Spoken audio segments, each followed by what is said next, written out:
ஜெபத்தை எதிர்பார்க்கும் ஆண்டவர். ஜெபத்தை கேட்கும் அன்பின் தகப்பன் அவர். நாம் அனுதினமும் ஜெபத்தின் மூலம் அவரோடு பேச வேண்டும் என்றே ஆண்டவர் எதிர்பார்க்கிறார். ஆகவே ஆண்டவரின் இருதயத்தை அறிந்து கொள்ள ஜெபத்திற்கு ஆதாரமான வேத வசனங்களை தியானிப்போம். 1 யோவான் 5:14.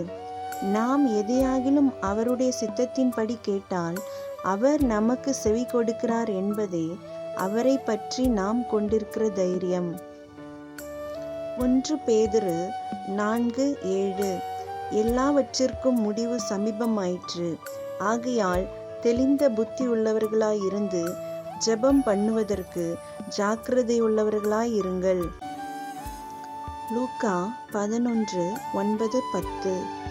மேலும் நான் உங்களுக்கு சொல்லுகிறதாவது, கேளுங்கள், அப்பொழுது உங்களுக்கு கொடுக்கப்படும். தேடுங்கள், அப்பொழுது கண்டடைவீர்கள். தட்டுங்கள், அப்பொழுது உங்களுக்கு திறக்கப்படும். ஏனென்றால் கேட்கிறவன் எவனும் பெற்றுக்கொள்ளுகிறான், தேடுகிறவன் கண்டடைகிறான், தட்டுகிறவனுக்கு திறக்கப்படும்.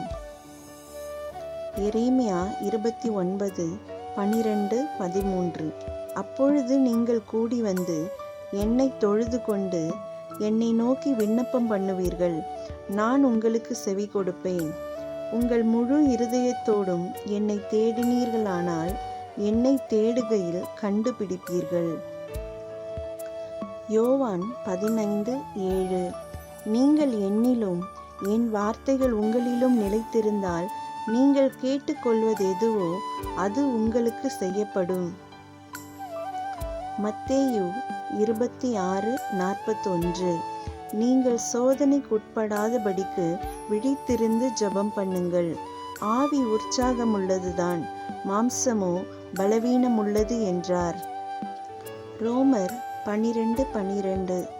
நம்பிக்கையிலே சந்தோஷமாயிருங்கள், உபத்திரவத்திலே பொறுமையாயிருங்கள், ஜெபத்திலே உறுதியாய் தரித்திருங்கள். எபேசியர் 6:18. எந்த சமயத்திலும் சகலவிதமான வேண்டுதலோடும் விண்ணப்பத்தோடும் ஆவியினாலே ஜெபம் பண்ணி அதன் பொருட்டு மிகுந்த மன உறுதியோடும் சகல பரிசுத்தவான்களுக்காகவும் பண்ணும் வேண்டுதலோடும் விழித்து கொண்டிருங்கள். மார்க்கு 11:24-25. ஆதலால் நீங்கள் ஜெபம் பண்ணும்போது எவைகளை கேட்டுக்கொள்வீர்களோ அவைகளை பெற்றுக்கொள்வோம் என்று விசுவாசியுங்கள். அப்பொழுது அவைகள் உங்களுக்கு உண்டாகும் என்று சொல்லுகிறேன். நீங்கள் நின்று ஜெபம் பண்ணும்போது ஒருவன் பேரில் உங்களுக்கு யாதொரு குறை உண்டாயிருக்குமானால் பரலோகத்தில் இருக்கிற உங்கள் பிதா உங்கள் தப்பிதங்களை உங்களுக்கு மன்னிக்கும்படி அந்த குறையை அவனுக்கு மன்னியுங்கள். ரோமர் 8:26. அந்தபடியே ஆவியானவரும் நமது பலவீனங்களில் நமக்கு உதவி செய்கிறார். நாம் ஏற்றபடி வேண்டிக் கொள்ள வேண்டியதென்னதென்று அறியாமல் இருக்கிறபடியால் ஆவியானவர் தாமே வாக்கு கடங்காத பெருமூச்சுகளோடு நமக்காக வேண்டுதல் செய்கிறார். சங்கீதம் 145:18-19. தம்மை நோக்கி கூப்பிடுகிற யாவருக்கும், உண்மையாய் தம்மை நோக்கி கூப்பிடுகிற யாவருக்கும் கர்த்தர் சமீபமாயிருக்கிறார். அவர் தமக்கு பயந்தவர்களுடைய விருப்பத்தின்படி செய்து அவர்கள் கூப்பிடுதலை கேட்டு அவர்களை இரட்சிக்கிறார். 1 தெசலோனிக்கேயர் 5:17-18. இடைவிடாமல் ஜெபம் பண்ணுங்கள், எல்லாவற்றிலேயும் ஸ்தோத்திரம் செய்யுங்கள்.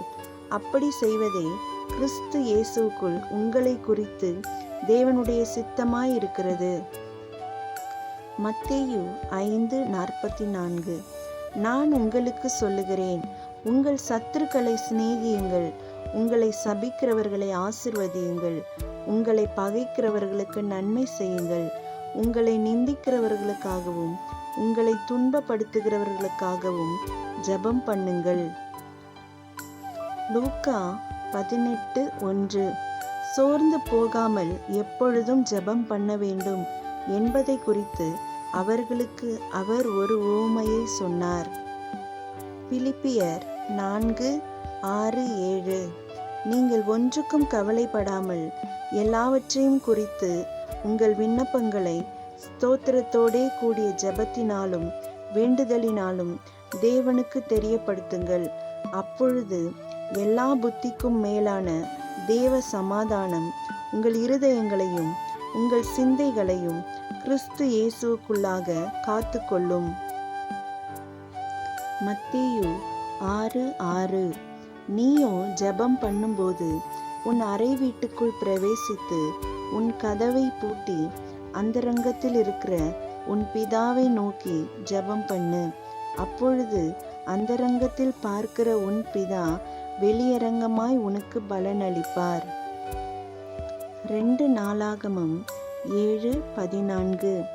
என் நாமம் தரிக்கப்பட்ட என் ஜனங்கள் தங்களை தாழ்த்தி ஜெபம் பண்ணி என் முகத்தை தேடி தங்கள் பொல்லாத வழிகளை விட்டு திரும்பினால், அப்பொழுது பரலோகத்தில் இருக்கிற நான் கேட்டு அவர்கள் பாவத்தை மன்னித்து அவர்கள் தேசத்துக்கு சேமத்தை கொடுப்பேன்.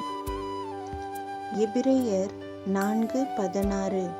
ஆதலால் நாம் இரக்கத்தை பெறவும் ஏற்ற சமயத்தில் சகாயம் செய்யும் கிருபையை அடையவும் தைரியமாய் கிருபாசனத்தண்டையிலே சேரக்கடவோம். பிதாவோடு நம்மை இணைக்கும் ஜெப வாழ்விற்கு இயேசுவே நமக்கு மாதிரியாயிருக்கிறார். எபிரேயர் 5:7 10 வரை. அவர் மாம்சத்தில் இருந்த நாட்களில் தம்மை மரணத்தினின்று இரட்சிக்க வல்லமையுள்ளவரை நோக்கி பலத்த சத்தத்தோடும் கண்ணீரோடும் விண்ணப்பம் பண்ணி வேண்டுதல் செய்து தமக்கு உண்டான பயபக்தி நிமித்தம் கேட்கப்பட்டு அவர் குமாரனாயிருந்தும் பட்ட பாடுகளினாலே கீழ்ப்படிதலை கற்றுக்கொண்டு தாம் பூரணரான பின்பு தமக்கு கீழ்ப்படுகிற யாவரும் நித்திய இரட்சிப்பை அடைவதற்கு காரணராகி மெல்கிசதேக்கின் முறைமையின்படியான பிரதான ஆசாரியர் என்று தேவனாலே நாமம் தரிக்கப்பட்டார். ஆமேன். நாம் தியானித்த வசனங்களின்படி நம் இருதயமும் ஜெபத்தை வாஞ்சிக்க இடைவிடாமல் ஜெபிக்க ஆவியானவரின் உதவியை ஜெபத்தில் நாடுவோம். ஆமேன்.